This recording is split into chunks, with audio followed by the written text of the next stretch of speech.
app-based workers need a long-term solution that holistically addresses the concerns that they have and addresses their sub-minimum wage. That's what these are. That's what these folks are paid. They're paid sub-minimum wages. There's no other way around it. You are listening to Councilmember Lisa Herbold there, the chair of the Public Safety and Human Services Committee for the Seattle City Council. She's talking about what she's calling a long-term solution for app-based workers. It's PayUp, some new legislation about minimum wage, some other protections in front of the City Council this week. How might that affect our local economy? And while we're talking about money, will hiring bonuses really attract more officers to the SPD? Plus, what has Bruce Harrell accomplished as mayor in his first 100 days? Well, we're talking about all that and more this week on Seattle News, Views, and Brews, your coffee break political podcast. I'm Brian Callanan. I'm a host on Seattle Channel. The views expressed here are my own, and I'm joined by none other than David Crowan of the Seattle Times. There he is. And David, you're living up to your billing as a transportation reporter because now you're in the car. You're all over the place, man. I hope you're getting through traffic okay. Yeah. And I'm, as a disclaimer, I'm not driving while I do this. Very important. He's in the passenger seat. Car. Thank you. Good. All right. Stay safe, and stay with me, buddy. We'll keep on rolling here. Thank you always, David, for joining me. Really appreciate it, man. And thanks to everybody listening. If you do listen, please do take the next step. Become a patron. Support Seattle News, Views, and Brews on Patreon. At the $10 level, you can get your very own and your highly sought-after Seattle News, Views, and Brews coffee mug. We will also feature your mug on the program. A mugshot of the week. And this week, in mid-April, here it goes to Ellen, who sends in this beautiful shot of a steaming cup of something on top of her morning paper there. Ellen, thank you for sending in your support. Thank you for sending in this photo, too. So please, if you're listening, you want to be cool like Ellen, support this podcast on Patreon. We're on Converge Media, too. The video version of this podcast airs on Converge Wednesday nights at 7. All right, let's get rolling with right here, right now. Well, we are delving into the City Council's many agendas this week. A few items on the Public Safety and Human Services Committee are setting up some major policy decisions for the council ahead.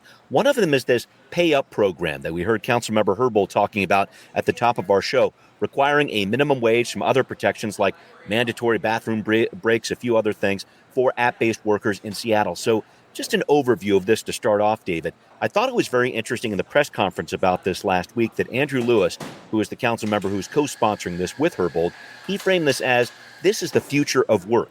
We have more than 40,000 people in Seattle who are app-based workers, but because they are independent contractors, they don't get the same protections that employees take for granted, like minimum wage. So, David, council members Lewis and Herbold say the pressure of this growing app-based economy means the city really has to act for these workers who deliver food or groceries out there.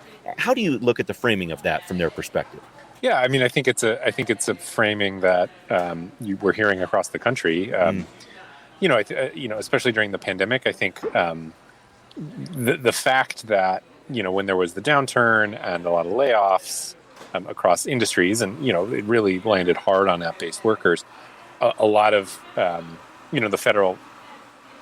lot of guidelines changed to give those app-based workers access to unemployment, in Washington and things like that. And I think that period really drove home the fact that these workers are kind of living without a safety net, that there's not a lot underneath them. And then simultaneously, I think it sort of showed, laid a foundation for what it might look like to kind of fold app-based workers into kind of a more, a relationship that looks a little bit more like an employer-employee relationship, or at least kind of some of the state benefits that employees are guaranteed. And so, it's a conversation we're seeing statewide or, countrywide. The question, and we heard this come up at the state level with the Uber Lyft legislation, is are local jurisdictions or state government, are they going to fight for just kind of improving the conditions as is, but basically keeping the status quo of independent contractor in place? Or are we going to see a sort of larger shift towards making these workers employees? So far, the latter has not gotten off the ground. It hasn't worked in California, at the state level. That the Uber Lyft legislation kind of defines them as independent contractors. And so, I think this is a kind of a logical step in the priorities that the Seattle City Council has made clear that they want to address. Agreed. And I just wanted to make clear here, folks, that this legislation we're talking about here, PayUp, does not cover Uber and Lyft drivers specifically. The transportation network companies, taxi drivers, they're not part of this. As David was Right. alluding to, the city has already established a minimum wage setup for TNCs, and the state just passed this measure this past session, guaranteeing a minimum wage for drivers in cities outside of Seattle, though that wage is a little bit lower.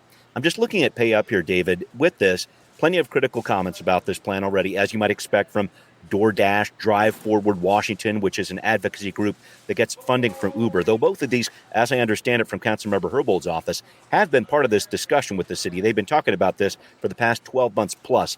I'm just trying to think about these big tech companies, David, who disrupt so many different things. Where do you see them pushing back? Or what's the next shoe to drop from companies like Uber Eats or DoorDash? Do they try to challenge the city legislation somehow? Or what do you think?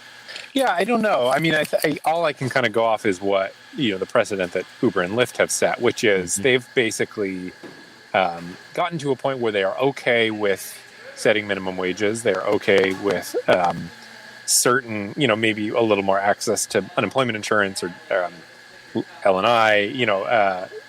Again, they're okay with kind of expanding guaranteed benefits to people, but they are not okay with defining the drivers as employees. And so I expect, and I think part of that is, I'm sure they would love it to just go unregulated in perpetuity, but they I think recognize that is not going to happen, that there are enough efforts across the country trying to regulate app-based companies that I think at least with Uber and Lyft, they've kind of gotten to this point where here's what we can live with and here's what we can't live with. Right. And I imagine that we would see something kind of similar with these other efforts as it kind of expands beyond Uber and Lyft is we'll see these companies kind of draw really bright red lines and sort of be willing to work with local governments on certain things. But then, the second that red line is perceived as crossed, they're going to dump hundreds of millions of dollars in trying to defeat it. And that's what Uber and Lyft have done so far. Right. It could be very interesting. This could be the type of situation where the city passes something and then indeed it does head up to the state level and there's another piece of legislation like we saw last year. But this is going to be very interesting. I know that Councilmember Herbold is going to have this in committee for a few different weeks, hoping to get it in front of the full council in May. So we'll keep an eye on that one for sure. I wanted to talk about another thing that's happening in the Public Safety and Human Services Committee this week. Hiring bonuses here. Talking about this not just for Seattle Police, as we discussed over the past couple of weeks, David, but for many other critical positions for the city. Electrical workers, carpenters, IT programmers. Again, Councilmember Herbold talking about this, pushing for this, making the point that other departments at the city level have been losing people too, not just the SPD. And David, I thought this was interesting. The report that I saw from the city seemed to show that these hiring bonuses, which were in place for Seattle Police during the end of last year, didn't have much of an effect in terms of increasing numbers. They did help out a little bit, it sounds like, with the new CSCC, the Community Safety and Communication Center, which takes in 911 calls. But overall, in the short term, what's your take on this idea that maybe this hiring bonus plan wasn't doing really what it was intended to, for the SPD at least? I think my take is that almost a lot of large departments are doing these hiring bonuses. So it's become a bit of an arms race, and so maybe early on when they were novel and new, they may have had more of an effect. At this point, it seems like most, maybe the small departments don't have them, but most kind of large-ish departments seem to be offering some kind of signing bonus. And you can, at the end of the day, they're just like not enough people wanting to do these jobs. I mean, everyone is competing for a fairly small number of officers. I think, dating back for almost 10 years at this point, we've been hearing that there has been less inflow into academies for police departments. And I think that the pandemic probably accelerated that. There was clearly a lot of burnout, at least in the Seattle Police Department around the protests during 2020. It's hard to dismiss that there does appear to be kind of just a cultural divide between a lot of officers within the police department and say the Seattle City Council. Right. There's a lot of really, I think also, there's a lot of really tough issues in Seattle that I think historically that police are dealing with, that I think historically folks have not really viewed as the primary job of police, which is, I think if you look at the number of interactions that involve people experiencing homelessness or mental illness or drug addiction. I mean, these are really hairy, thorny issues that, at best, police officers can maybe sort of mitigate in the short term, but really don't have a lot of power to kind of fix these issues. And so I think, the reality is the police work that Seattle officers might be doing right now is not, a lot of it is not, putting bad guys in jails or whatever. Right. Yeah. This job is changing. Right. Yeah. It's addressing a lot of failings in the social system and being kind of the bottom rung of that. Yeah, they're the front line of defense in so many different ways. That's a good point. And to wrap up this conversation, David, I think it's interesting too because this same committee will be hearing from Interim Chief Diaz this week, talking about how he spends overtime. He's actually talking about some of the interaction that the SPD has with different federal agencies and the different overtime system they use for that, how they're reimbursed by the feds and things of this nature. But I think which is usually kind of a check done kind of a measure, this is going to be a big concern here for the SPD this week because the SPD and Councilmember Nelson's been bringing this up too. Okay, if we have some dollars left over at the end of the year or whatever else for all this allotment that we've had for new officers or overtime or whatever else, we're going to try to put that money into a hiring bonus plan. And I think, I don't know, this is one of those examinations again of the police budget that is happening very early in the session, but I just get the feeling that these questions around the police accountability when it comes to how they're doling out overtime, that's a big concern here. And just coming around with this issue, how officers spend their budget, I think is the mega issue here that I'm not sure. This is going to be a difficult one for Interim Chief Diaz to navigate here in this early part of the year and definitely later on when he's going to be asking for overtime dollars again. Yeah, totally. And it'll be kind of interesting actually if some of, because a lot of the early goals surrounding the protests were, finding non-law enforcement people. What jobs do police not need to be doing? Yes, right. Mm-hmm. And how can we bring in, non-armed people to do some of these jobs that police are currently doing? And that was seen as sort of in some ways kind of an advocacy reform effort. But it'll be interesting to see if that starts to come about, not so much out of a place of motivation, to reform, but out of necessity. If there are not enough officers to cover what the police department has typically covered, it would be interesting to see if maybe some of these things that officers used to do will start kind of moving towards, other, maybe traffic enforcement will become less of a priority. And, we've seen that across the state. Yeah. The traffic enforcement is down. And so maybe you bring on non-armed people to do some traffic related stuff or, what. So suddenly the conversation that what I think was being pushed by protesters in 2020 starts to sound a little more practical when you just don't have enough officers to do everything. Yeah, well, great point there. We're going to see how that one plays out. But again, a discussion about overtime in front of the city council this week for the SPD and a whole lot more happening there. So David, thanks for the back and forth. All right, so up next, we just passed day 100 of the Bruce Harrell administration. What has been accomplished and what campaign promises have not yet been fulfilled? We're going to break it down on Now Hear This. Well, this week, Mayor Bruce Harrell passes the 100-day threshold of his time in office, and it's been busy. So, what has he accomplished? Where has he fallen short? I'm going to play for you a clip from the debate I moderated between Bruce Harrell and Lorena Gonzalez when they were both still candidates last September on Seattle Channel. I asked him the question about why he was running, and I'd like you to listen to the first thing he mentions here. Quite candidly, to solve homelessness is one of my first charges. That I think that the city is sort of starving for that kind of effective leadership coming from City Hall. And I say City Hall not to point fingers at the mayor, the city council, the city attorney, that I think that the city wants, the people want to see a well-functioning machine. And I think the kind of decisive and strong and effective leadership from the mayor's office will sort of lead the way. So, David, I know it takes longer than 100 days. It's a pretty arbitrary length of time that a lot of newspapers and TV stations have looked at. But Mayor Harrell was talking about solving homelessness in that soundbite. Are we getting there is my big question, because I think about your colleague, Sarah Grace Taylor at the Seattle Times. She contrasted Harrell's leadership with former Mayor Durkins, who called herself the impatient mayor when she took office here. How would you characterize Mayor Harrell's approach to the job? Has he been impatient, too patient, especially when it comes to responding to homelessness? Yeah, so, I mean, from the outside, as somebody who's not covering City Hall, I did, I've kind of had this feeling that we're not seeing, necessarily a huge flurry of activity early on. It's not like, we're seeing major promises of huge amounts of dollars or something. But it was kind of felt that way from the outside, and I wasn't sure. Maybe I was missing something, but I thought it was interesting in Sarah Grace's piece how he kind of actually owned up to that.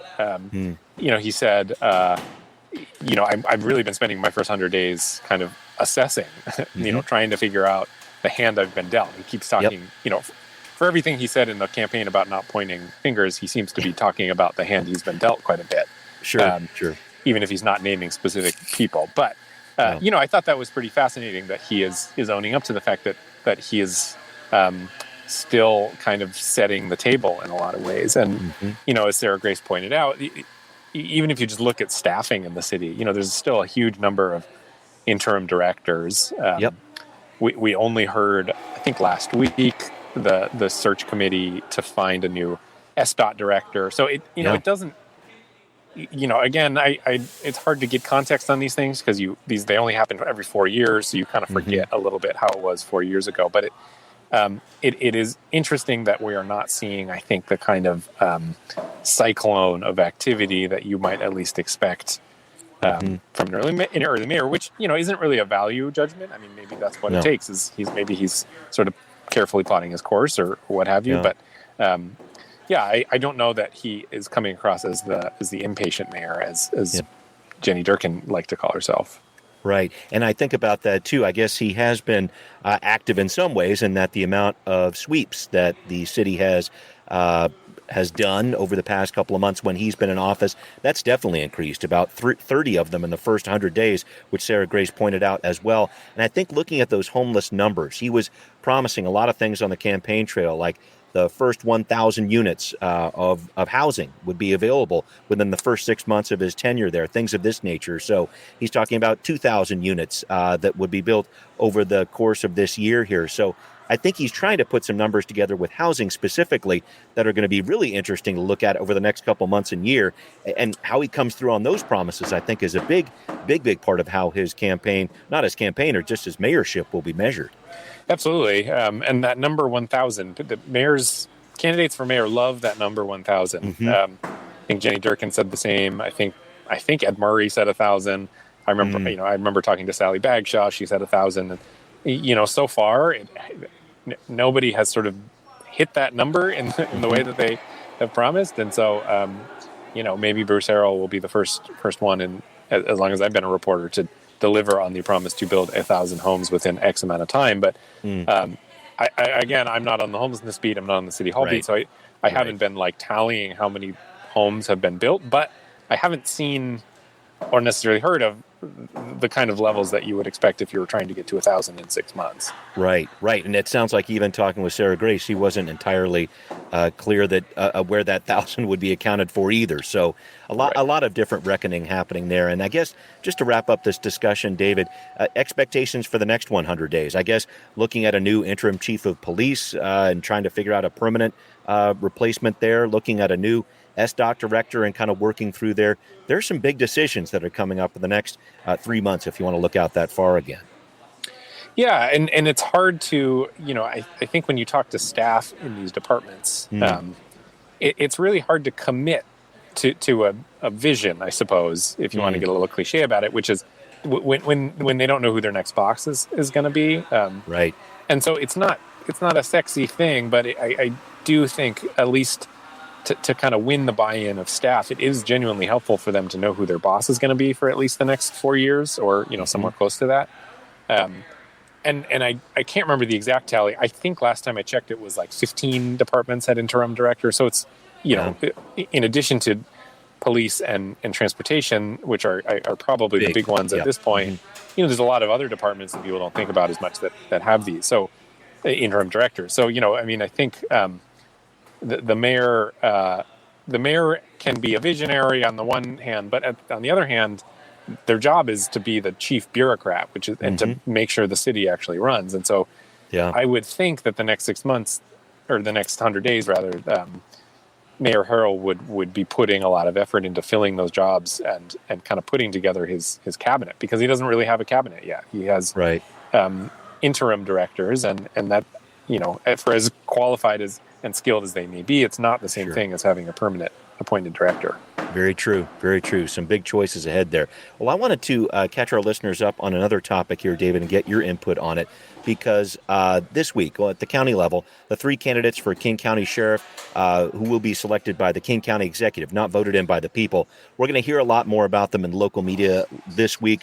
They were introduced by the county executive last week. You will remember, folks, we voted in King County 2020 to make this change so that this is an appointed position. So the 3 candidates are Patty Cole Tyndall. She's now serving as interim sheriff. You have Charles Kimball. He's a police chief from Killeen, Texas. And Reginald Moorman, a major in the Atlanta Police Department. All people of color here. And David, it was interesting to me to see that Patty Tyndall Cole, who, when she was named interim sheriff, said she was not going for the permanent job. Now, apparently she is. Apparently Dow Constantine is welcoming that. It's a little bit of a twist to this runoff that's ahead.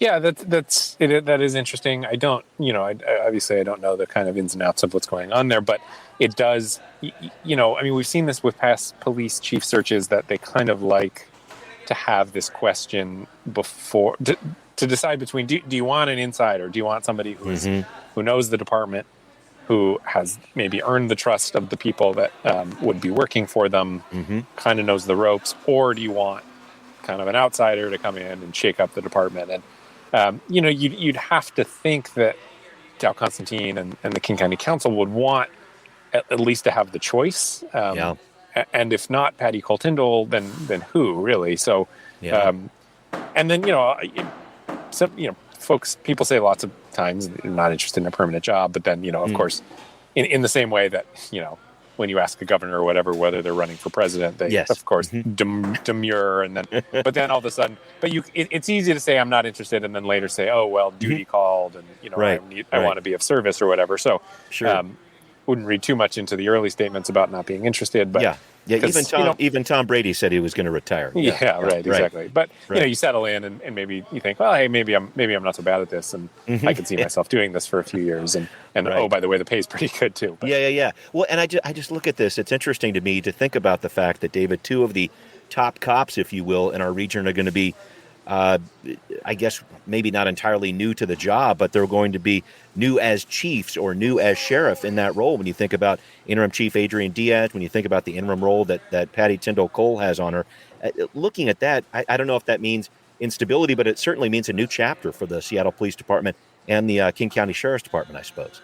Yeah, I suppose. I mean, I guess it depends on who gets it. I mean, if Adrian Diaz becomes the permanent chief, then he'll have had the job for it's going to be... a couple years now, right? 2020-ish, Yeah, so, he's got his feet wet a little bit. And Patty Cole Tyndall has been in the King County Sheriff's Office forever, so I guess it depends on which direction they go. But, at least with the Seattle Police Department, it's become a very, as we just talked about, it's become kind of a politicized role. So true. On the one hand, it's sort of a question of who they could get other than Adrian Diaz. The King County Sheriff's Office, which is historically somehow managed to always be less the center of attention than the Seattle Police Department. It's always been the quieter department. Not necessarily earned. I mean, they've had their fair share of issues, but for whatever reason, it just has managed to kind of fly under the radar a little bit. It's not quite as big, I guess. So, maybe the sheriff's office has a little more luck in attracting, I don't know a ton about these candidates, but, they seem qualified. And I think for a lot of kind of leadership interested police officers, running the King County Sheriff's Office seems like probably a pretty good deal, because you're in Seattle, but you don't have quite the attention of maybe the Seattle Police Department. Right. Being appointed by a county executive is definitely a new twist for that job. But thank you for breaking that down there, David. So Executive Constantine hopes to make a choice on this by early May. It has to be approved by the King County Council. Then keep an eye out for 2 public forums, April 18th and the 21st, where you're going to hear from all 3 candidates. All right, well, up next, David's serving up some good news for people who like to enjoy a beer, maybe some popcorn on that ferry ride home. Ahoy there! It's a report from the galleys ahead on Transportation Talk. Well, David, at long last, following up on a story you mentioned a couple weeks ago, it looks like food service is slowly but surely returning to the state ferry system. What's going on? Yeah, I mean, this is far from the most important thing happening in the world, but yet it is, and yet it feels sometimes like the most important thing in the world. I mean, of course, the galley and the ferry shut down around the pandemic. They haven't returned. But they're going to be returning as early as this week, which is, I think there's something to, I mean, for me, as somebody who grew up on Bainbridge Island, the galley kind of really represents normalcy in a lot of ways. I'm going to get kind of deeper than I probably should on this, which is, you go to work, you commute into work, and then you get on the ferry and you sit down and you drink a beer and you kind of relax from the end of the day. And so I think kind of bringing that back implies some sense of kind of actually getting back to the way things used to be. That said, it's going to be hard to forget the fact that your ferry's probably 35 minutes late and there's only one of them. And at least on the Seattle-Bainbridge route, only one of the two boats is going to actually have a galley, so you might get unlucky anyway. A lot of asterisks to this, but yes. It is my favorite place in the world, I think, to sit and drink a beer, because you just sit there and you've got 35 minutes. It's the perfect amount of time, and you look out the window, and it's great. So it is a calming and relaxing thing. I've been there myself, man. I appreciate you saying that. In terms of getting back to normal, I wanted to make sure we wrapped up with this whole wonderful news that baseball season has begun. And with it, the Mariners, a fairly successful start with the weekend in Minnesota, weekend plus. We got a game today as well here, so we got to keep an eye on that. A couple of nice wins here, but very close in this opening series of the season. But it looks like getting back to normal. We're talking about some cardiac kids yet again here, on pace to win a lot of games, but they're going to be really, really close. This whole run differential thing is so fascinating to watch here. The Mariners are agonizing sometimes to watch in the late innings. Yeah, I did. I mean, obviously, talking about what they're on pace to do is a joke at this point in the season. Yes. They won their first two games by one run and then lost their third game by 6 runs or 4 runs, or I think it was. I think it was 6 runs, which is like classic. So they're 2-1, which is great, but they're at a -4 run differential. So kind of picking up where they left off. Yeah. Winning 100 games and not having the run support to do it. We'll see how it goes. And I can't wait to hit a game with you, man. It's going to happen sometime, some way. And as always, I appreciate you joining me, sir. Thanks. Thank you. Cool.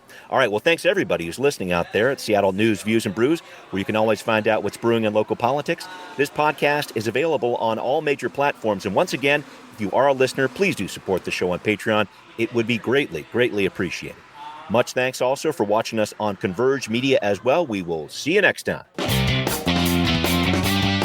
Seattle News, Views, and Brews is an independent production of Callanan Media Services. Copyright 2022.